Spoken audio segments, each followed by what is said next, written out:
Subscribe to our channel and hit the bell icon so that you know when live we go. Hello and welcome to today's DNS session. We are going to have a prelims-based discussion from today's newspaper, The Hindu, Delhi edition dated 19th April 2022. We shall take up articles pertinent to civil service examination and discuss them only from the point of view of prelims exam. We'll proceed with today's DNS in form of question answer. You have a speed test in front of you having 26 questions. Right in the beginning, please sit down and with full of your diligence attempt this test. You shouldn't take more than 10 minutes to attempt these 26 questions, and after attempting the question, listen to the discussion, and that's how we'll discuss the news article from today's newspaper. The speed test is in the form of 26 statements, and you have to identify if they are true or false. The first statement, WPI is published by the Office of Economic Advisor. This is absolutely correct, pretty basic. Office of Economic Advisor is housed within the Ministry of Commerce and Industry, and this office publishes Wholesale Price Index. The base year for both WPI and all CPI, there are 4 forms of CPI, is 2011-12. Well, the statement is slightly incorrect.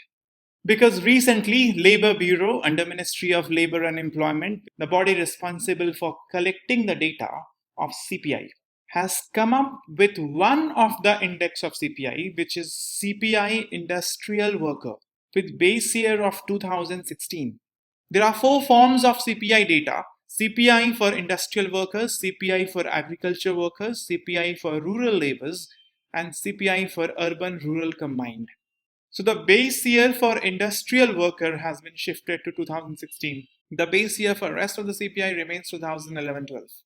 And the base year for WPI is also 2011-12. But the statement is incorrect.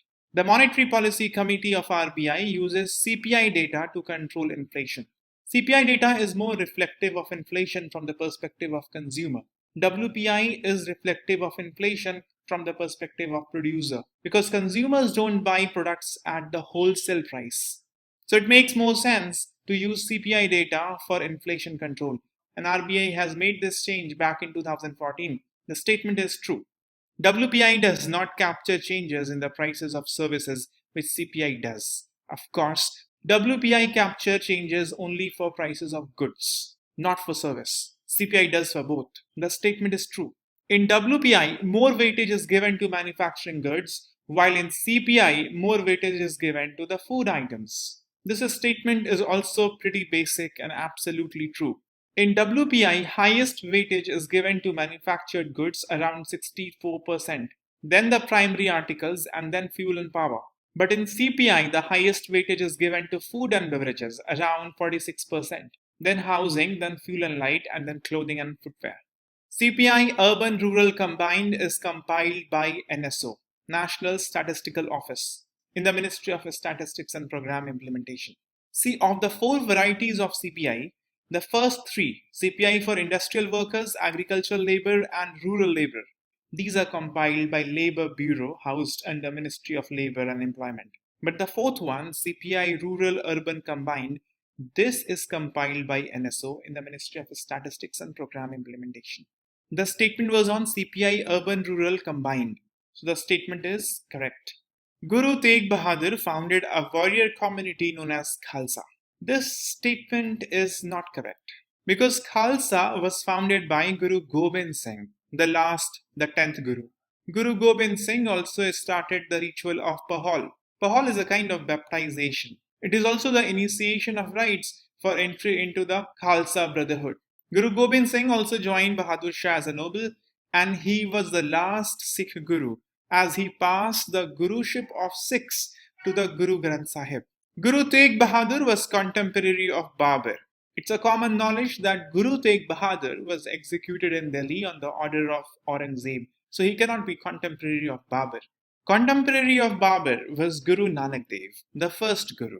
Guru Nanak Dev was the founder of the Sikh religion. He also started the concept of Guru Ka Langar. You must also be aware that the recent commemoration of the Kartarpur corridor was done on the 550th birth anniversary of Guru Nanak Dev. Guru Angad invented the new script called as Gurumukhi. This is also very important from the perspective of prelims exam, and it's a fact that you have to know. Guru Ram Das founded Amritsar. This is also factual and correct statement. It was founded on the land given by Akbar. Guru Ram Das also started the construction of the Golden Temple. Guru Hargobind is known as Soldier Saint.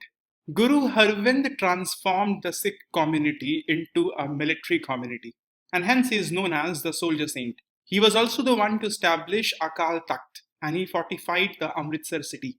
Guru Hargobind had multiple clashes with Jahangir and Shah Jahan. Interstate border dispute can be resolved by the states themselves. You see, border reorganization of states can be done by the center only. So if there is a dispute and that dispute gets resolved, that essentially will call for reorganization of border. So states cannot do it among themselves. The statement has to be false. But you must have read about the pact signed between Assam and Meghalaya to resolve part of their border disputes. But that pact means nothing if the parliament does not approve it.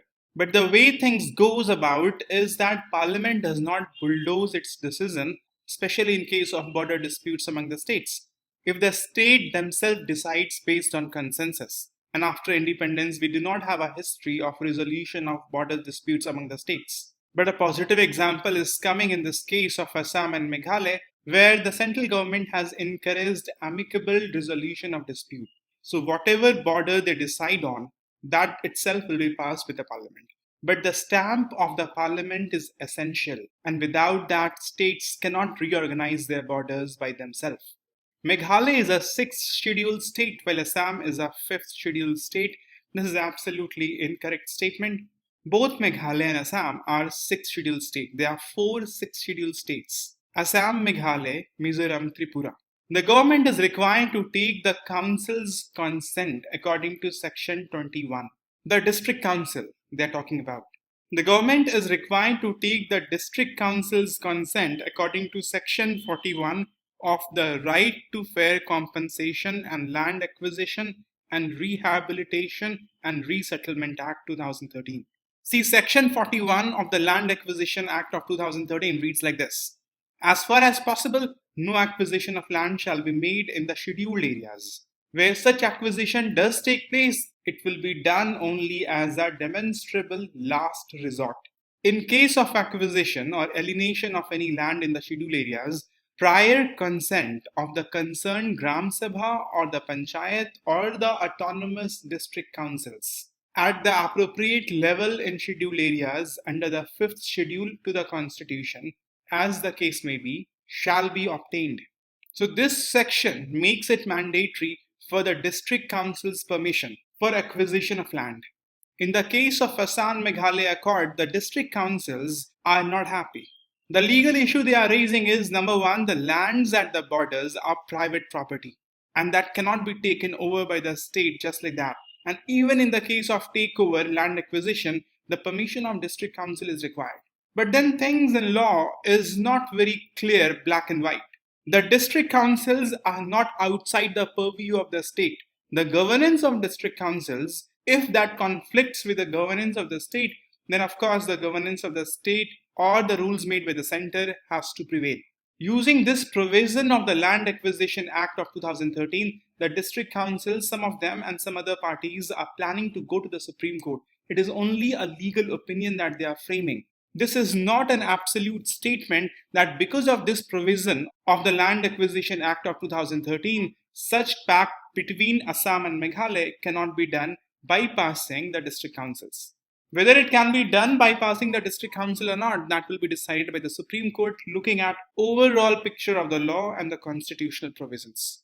Whenever there is a conflict of interest between the district councils and the state legislature, will of district council prevails. This is absolutely incorrect statement. District councils are not outside the purview of the state legislature. Although the laws made by the state assembly or the parliament does not apply directly or are applied as modified by the president or the governor. But it does not mean that district councils are absolutely independent and outside the purview of the state. District councils can make laws on the subject of land. This is a true statement. See, the district councils and the region within a district, if that is also declared autonomous, they will have regional council. So the district council and the regional council can administer the areas under their jurisdiction, and they have wide-ranging power. They can make laws on specified matters like land, forest, canal water, shifting cultivation, village administration, inheritance, marriage and divorce, social customs. They can also constitute village councils or the courts for trials. But they are not outside the purview of the High Court of the state. But they are not completely controlled by the High Court either. The jurisdiction is specified by the governor. 125th Constitutional Amendment Bill 2019 pertains to the 6 scheduled areas. You see, because of the CAA, there were protests in Assam and the adjoining region. And to allay the fear of people of this region, this bill was brought about. The fear was that their autonomy, the self-regulation, the self-governance will be taken away. So the bill was brought about to strengthen the grassroots democracy. You know, from the PISA Act, the Panchayati Raj has been exempted in the autonomous areas. But this constitutional amendment has proposed for village and municipal councils in these autonomous regions as well. So it will give further autonomy down from the district level. In the hierarchy below the district councils, the regional councils, there would be village and municipal councils as well. And these village councils will be empowered to plan for economic development and social justice. There's also a provision for this purpose of Finance Commission recommending the devolution of financial resources to these autonomous councils. And there's also a provision of 1/3 reservation of seats for women in the village and municipal councils. So this bill is essentially to strengthen the grassroots democracy in the 6 scheduled areas.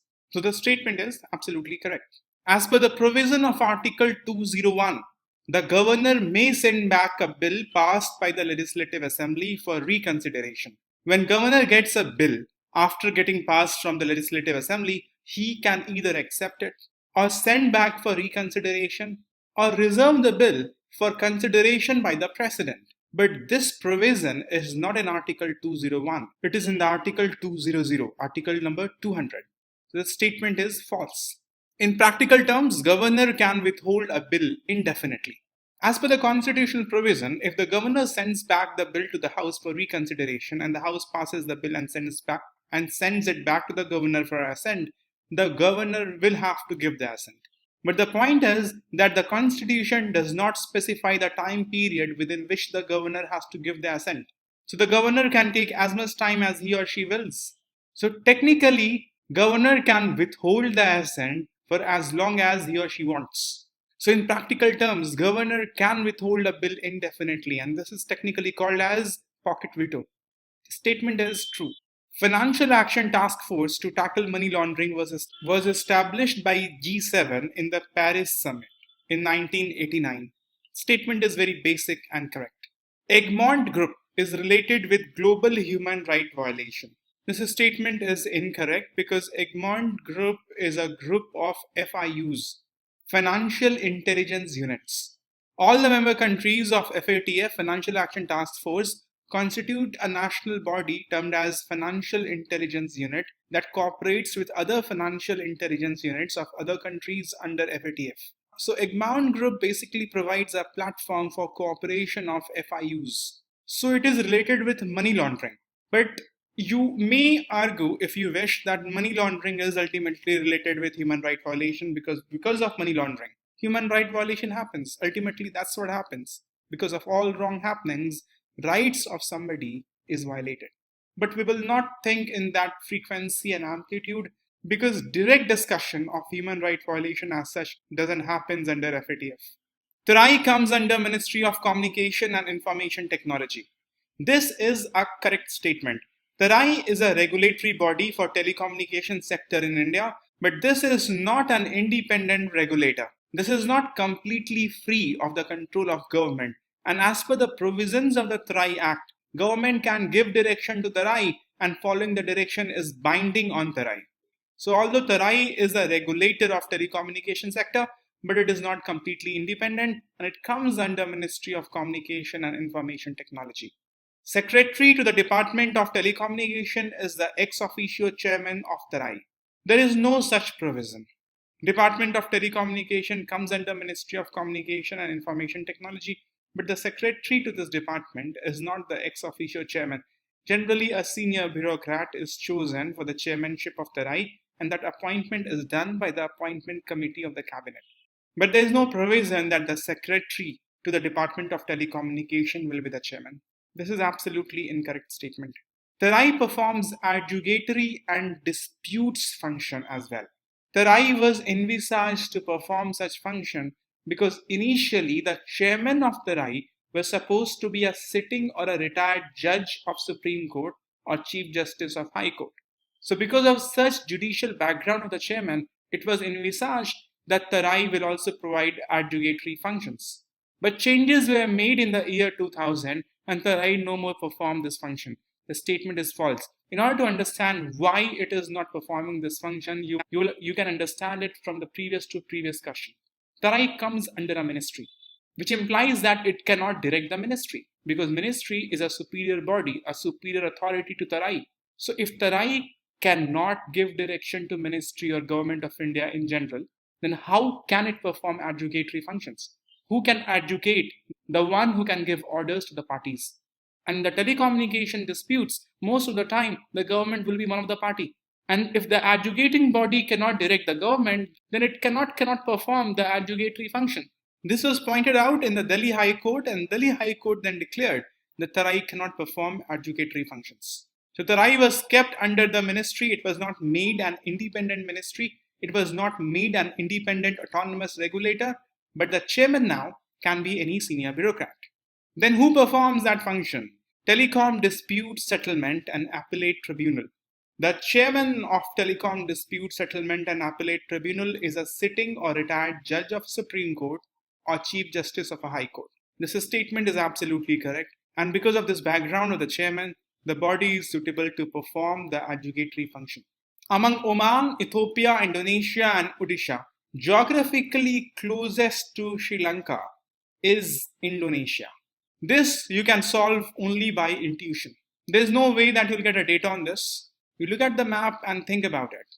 Answer, however, should be Odisha. The statement becomes incorrect. There is an article on page number 7, Sri Lankan lessons for India. There are many economic and financial lessons that India can draw from the present crisis going on in Sri Lanka. That includes management of food security, that includes export and import, that also includes substitution of import products, especially petroleum, and that also includes the overall management of Forex reserve. But we will limit ourselves only to prelims perspective in this discussion, and what UPSC can ask from this ongoing hot topic is about Forex reserve. So let's have a discussion on Forex reserve. There are 4 components of foreign exchange reserves. They are foreign currency assets, special drawing rights (SDRs), reserve tranche with IMF, and gold that is being held by RBI. Foreign currency asset is the largest component of Forex reserve. It mostly consists of dollars. All the dollars that RBI keep buying from the market, that goes into foreign currency asset. But apart from dollar, RBI could also be buying other major global currencies like euro, pound, yen.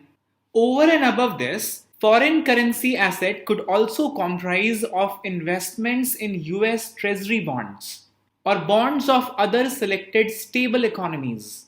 It will also include deposits with foreign central and commercial banks, whichever commercial banks or foreign banks that the RBI chooses. So there could be various kind of currencies and investment in various kind of assets in various currencies. But all of that is expressed in terms of dollar. So other currencies or investment in other currencies are converted into dollar using the exchange rate, and the entire foreign currency asset is expressed in terms of dollar. The second component of foreign exchange reserve is a special drawing rights, SDRs. See, the concept of SDRs is very simple. Suppose a country C joins IMF. So for joining IMF, a country C has to give some contribution. This contribution is generally in proportion to GDP, and that contribution is called as quota. When country C gives its quota, it gets from IMF SDR.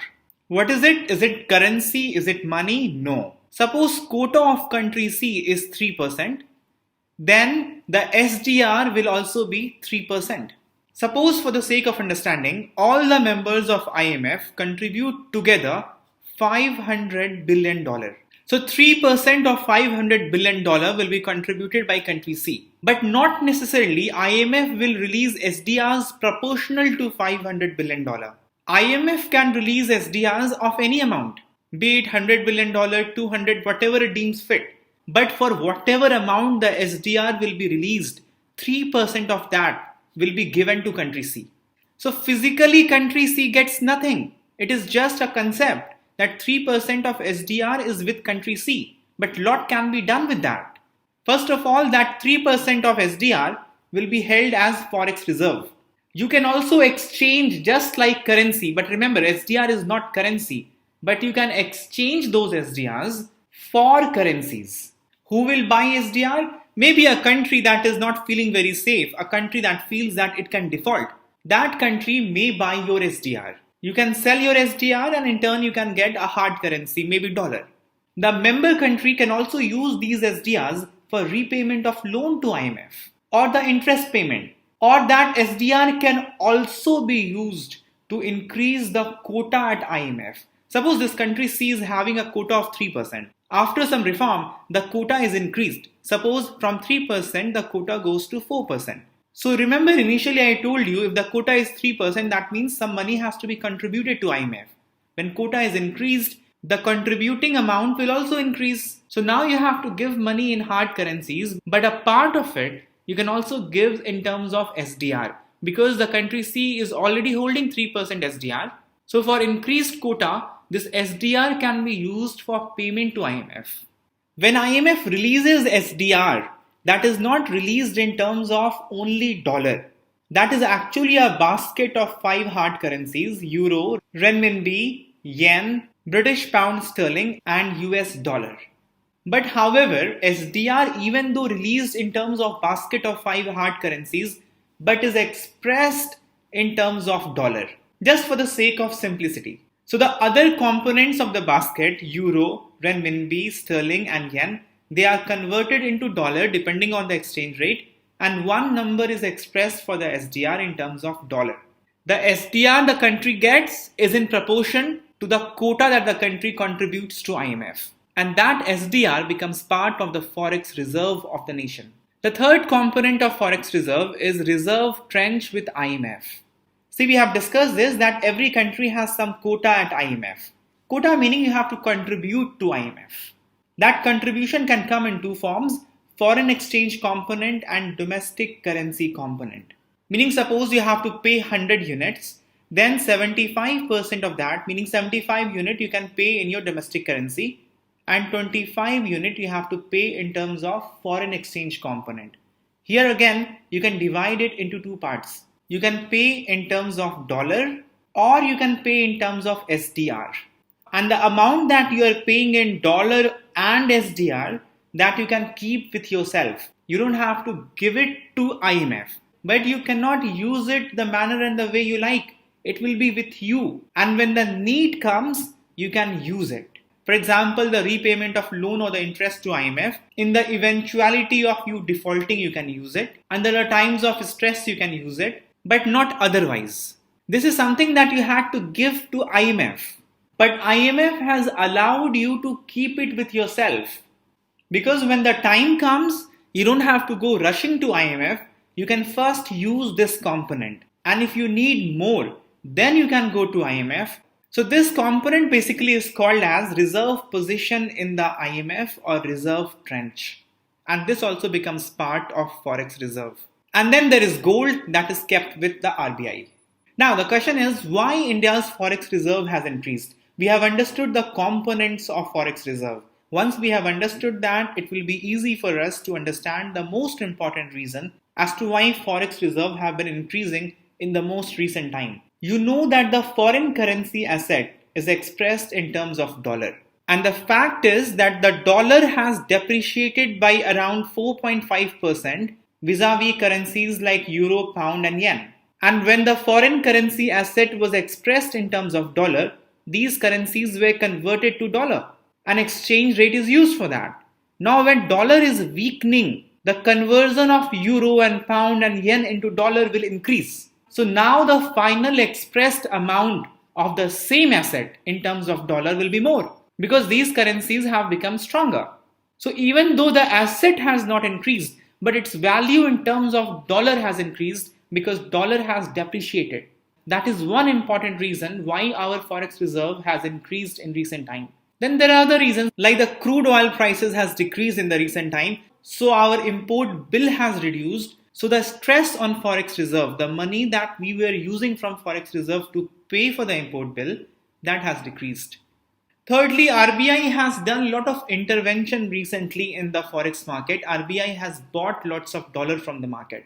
And you know that the dollar that the RBI has, apart from other assets, that forms part of foreign currency asset, that forms part of forex reserve. So if RBI is buying more dollar, then the forex reserve will increase. Now let's do some questions related to what we have studied so far. This question is from prelims 2013. Which one of the following groups of items are included in India's foreign exchange reserve? Very basic question, and the answer would be foreign currency assets, gold holdings of the RBI, and SDRs. This question is from prelims 2016. Which one of the following best describe import cover? See, one of the benefit of high forex reserve is increase of import cover. High import cover shows better fiscal health of the country. Import cover basically is the months of imports that could be paid for by a country's foreign exchange reserve or international reserves. Presently, India's import cover is 14 months, meaning from forex reserve alone, India can keep paying for imports for 14 months. This question is from prelims 2020. Gold trench or reserve trench refers to? Reserve trench, as we have just talked about, is the trench that the countries keep with themselves. It is a part of the quota that was supposed to be given to IMF, but IMF is allowing the countries to keep it with themselves.